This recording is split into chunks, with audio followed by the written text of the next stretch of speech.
ओम श्री परमात्मने नमः। जय माता दी। देवी भागवत महात्म अध्याय 2। देवी भागवत के महात्म्य प्रसंग में जामवान के यहाँ से श्री कृष्ण के मणि प्राप्त करने तथा जामवती से विवाह करके द्वारका लौटने की कथा।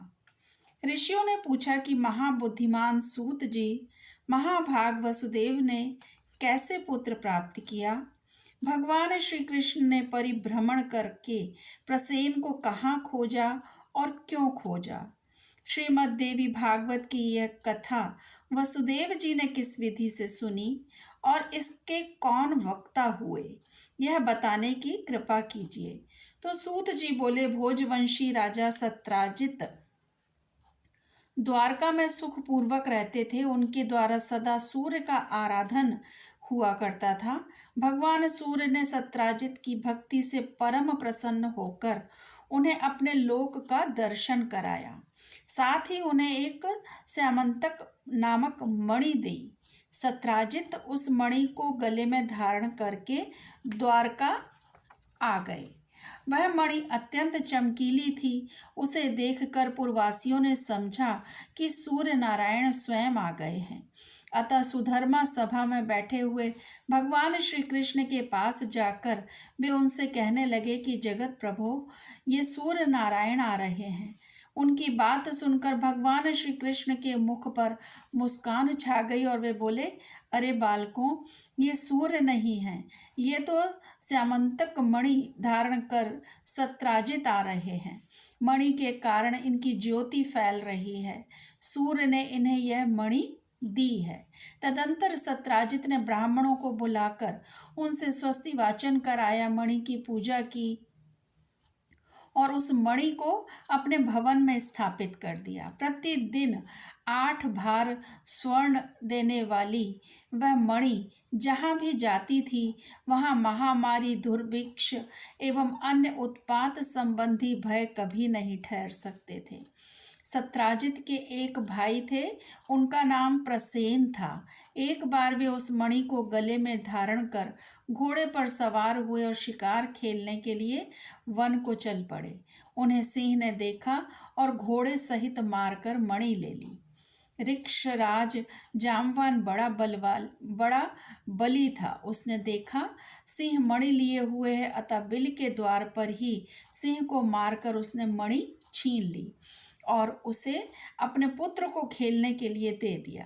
बच्चा भी उस चमकीली मणि को लेकर खेलने लगा। कुछ समय बाद जब प्रसेन नहीं लौटे, तब सत्राजित को महान दुख हुआ और कहा, पता नहीं किसे मणि पाने की इच्छा हो गई, जिसके हाथों प्रसेन काल का ग्रास बन गया। फिर तो जन समाज के मुख से द्वारका में इस प्रकार की किंवदंती फैल गई कि हो ना हो कृष्ण ने ही प्रसेन को मार डाला है, क्योंकि मणि में उनकी आसक्ति हो गई थी। यह बात भगवान श्री कृष्ण के कानों में भी पड़ी। तब अपने ऊपर लगे हुए इस कलंक को दूर करने के लिए उन्होंने कुछ पुरवासियों को साथ लेकर यात्रा आरंभ कर दी। वे वन में पहुंचे। सिंह द्वारा मारे हुए प्रसेन को देखा। रक्त से चिन्हित मार्ग को पकड़कर सिंह को खोजते हुए वे आगे बढ़े। एक बिल के द्वार पर मरा हुआ सिंह दिखाई पड़ा। तब कृपा परवश हो वे पुरवासियों से कहने लगे कि तुम लोग मेरे लौटने तक यहीं रहना। मणि लेने वाले का पता लगाने के लिए मैं इस बिल के अंदर जा रहा हूँ। बहुत अच्छा कहकर पुरवासी वहीं ठहर गए। भगवान श्री कृष्ण बिल के भीतर वहां गए जहां जाम्बवान का स्थान था। देखा ऋक्षराज का बालक मणि हाथ में लिए हुए था। इन्होंने मणि छीनने की चेष्टा की। इतने में धाय ने भयंकर शब्दों में गर्जना आरंभ कर दिया। धाय की चिल्लाहट सुनकर वहां तुरंत जाम्बवान आज पहुंचा। उसका भगवान श्री कृष्ण के साथ युद्ध आरंभ हो गया। रात दिन लगातार लड़ाई होती रही। दोनों में 27 दिनों तक घोर संग्राम चलता रहा। इधर द्वारकावासी भगवान श्री कृष्ण की प्रतीक्षा में बिल के द्वार पर रुके थे। 12 दिनों तक उन्होंने प्रतीक्षा की। तत्पश्चात डरकर वे अपने अपने घर लौट गए। पहुंचने पर आरंभ से अंत तक सारा समाचार कह सुनाया। सुनकर सबको महान कष्ट हुआ। अब वे सत्राजित की निंदा करने लगे। अपने पुत्र की यह कष्ट कहानी महाभाग वसुदेव के कानों में भी पड़ी। परिवार सहित वे शोक सागर में डूबने उतराने लगे। अब मेरा कल्याण कैसे होगा, इस प्रकार की अनेकों चिंताएं उनके मन में उठने लगी। इतने में देवर्षि नारद जी ब्रह्मलोक से वहां पधारे तो वसुदेव जी उठकर खड़े हो गए और मुनि को प्रणाम किया। उनकी यथोचित पूजा की। नारद जी ने बुद्धिमान वसुदेव जी से कुशल समाचार पूछा और फिर कहा, आप चिंतित क्यों हैं, इसका कारण बतलाइए।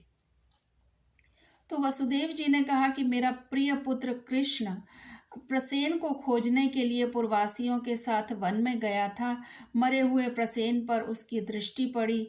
बिल के द्वार पर देखा कि प्रसेन को मारने वाला सिंह भी मरा पड़ा है। तब पूर्ववासियों को द्वार पर ही ठहरा कर वह स्वयं अंदर घुस गया। मुने, बहुत दिन व्यतीत हो गए, अब तक मेरा वह प्राण प्रिय पुत्र नहीं लौटा, इसी से मैं चिंतित हूँ। कोई ऐसा उपाय बताने की कृपा कीजिए जिससे मेरा लड़का शीघ्र वापस आ जाए। नारद जी बोले, यदुश्रेष्ठ, तुम पुत्र प्राप्ति के लिए अंबिका देवी की आराधना करो। उनके आराधन से ही तुम्हारा शीघ्र कल्याण होगा। वसुदेव जी ने पूछा कि देवर्षे, वे अंबिका देवी कौन हैं, उनकी क्या महिमा है और कैसे उनका पूजन होता है? भगवान, यह बताने की आप कृपा कीजिए। तो नारद जी बोले कि महाभाग वसुदेव, अंबिका देवी के संपूर्ण महात्म को विशद रूप से कौन कह सकता है। मैं संक्षेप से कुछ कहता हूँ, सुनो। भगवती अंबिका नित्य स्वरूपिणी है, सत्य चित्त और आनंदमय उनका श्री विग्रह है। वे सर्वोपरि हैं। यह चराचर जगत उनसे ओत प्रोत है। उन्हीं की आराधना के प्रभाव से ब्रह्मा जी और चराचर जगत की रचना करते हैं। मधु और कैटभ से भयभीत होने पर पितामह ने देवी की स्तुति की और वे उस भय से मुक्त हुए। उन्हीं की कृपा से भगवान विष्णु इस जगत का संरक्षण करते हैं।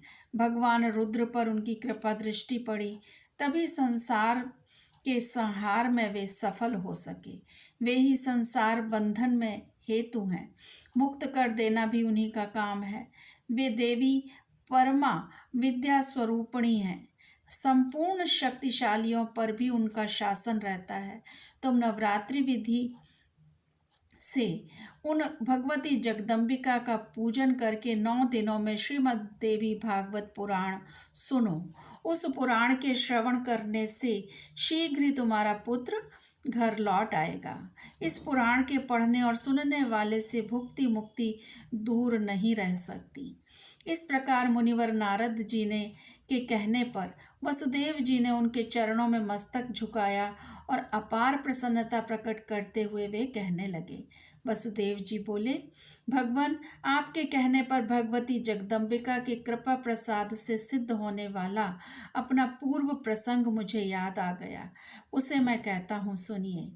पहले की बात है, आकाशवाणी से यह जानकर कि देवकी के 8वें गर्भ से कंस का निधन होगा, पापी कंस ने भय के कारण मुझे सभा में ही घेर लिया। अपनी स्त्री देवकी के साथ मुझे कारागार की हवा खानी पड़ी। ज्यों ही बच्चे पैदा होते दुरात्मा कंस उन्हें मार डालता था। कंस के हाथों मेरे 6 बालकों की मृत्यु हो जाने पर देवकी के अंतःकरण में शोक का सागर उमड़ पड़ा। अब वह कल्याणी रात दिन चिंता करने लगी। तब मैंने मुनिवर गर्ग जी को बुलाकर उनके चरणों में मस्तक झुकाया, पूजा की, अनुनय विनय किया और पुत्र की इच्छा प्रकट करते हुए देव की कष्ट कथा उन्हें कह सुनाई। मैंने कहा, भगवान, आप करुणा के सागर हैं। यादवों ने आपसे दीक्षा पाई है। मुने, आप दीर्घजीवी पुत्र प्राप्त होने का साधन बतलाने की कृपा करें। तब दयानिधि गर्ग जी प्रसन्न होकर मुझसे कहने लगे। गर्ग जी बोले, महाभाग वसुदेव जी, दीर्घजीवी पुत्र प्राप्त होने का उपाय बताता हूँ, सुनो। भगवती दुर्गा भक्तों का दुख दूर करने वाली और कल्याण स्वरूपिणी है।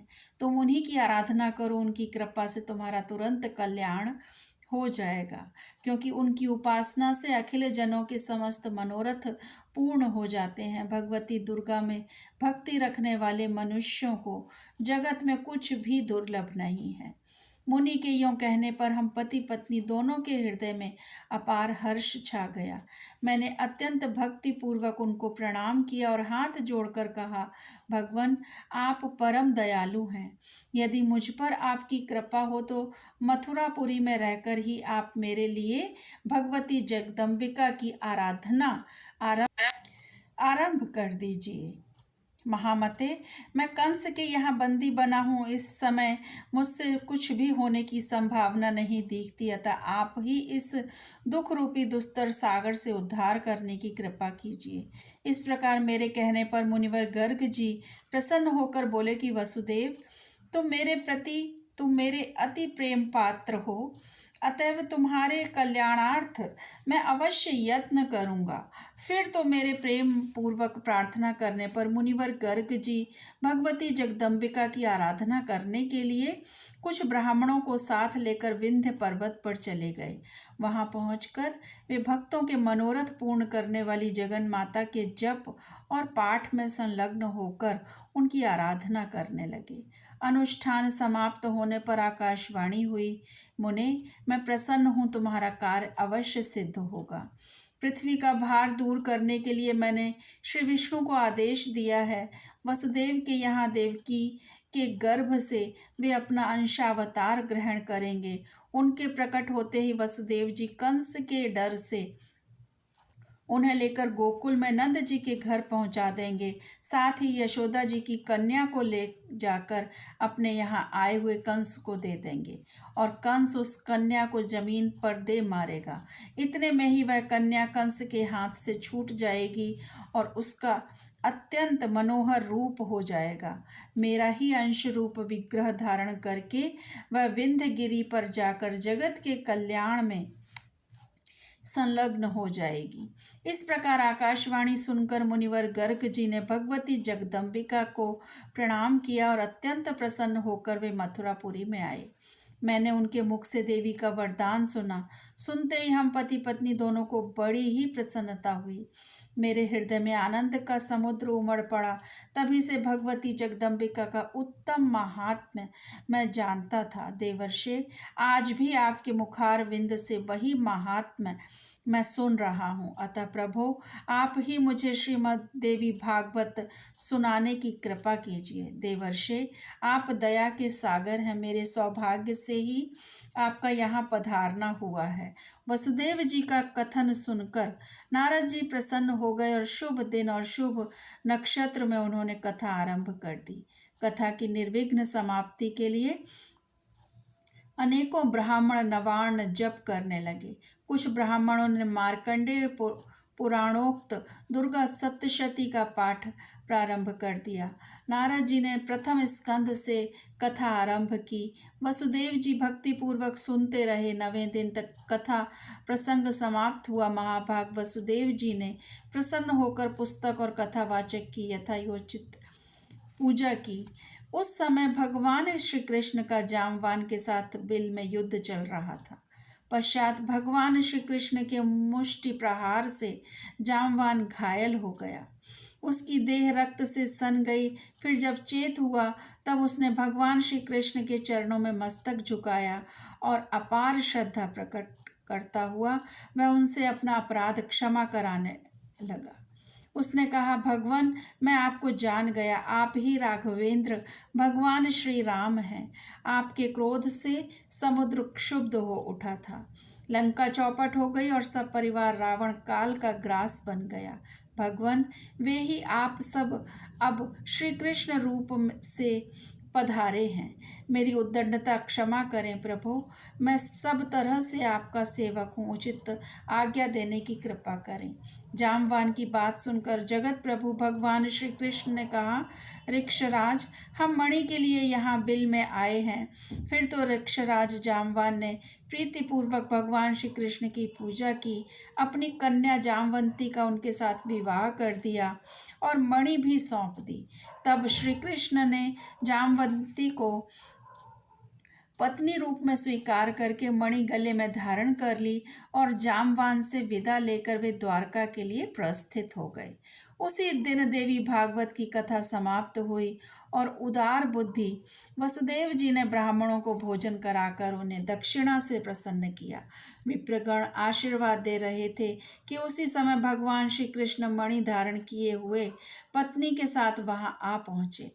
भार्या सहित श्री कृष्ण चंद्र को वहां पधारे देखकर वसुदेव प्रभृति जितने लोग थे, सबके नेत्र आनंद के आंसुओं से डबडबा गए और हृदय में हर्ष की बाढ़ सी आ गई।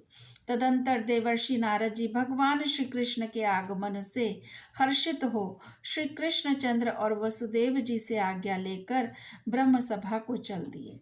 भगवान श्री हरि का जो यह चरित्र है, उसके प्रभाव से अपयश शांत हो जाता है।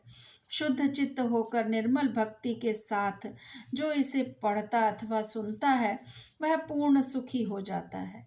जगत में उसकी अभिलाषा अधूरी नहीं रह जा सकती और अंत में वह आवागमन से मुक्त हो जाता है।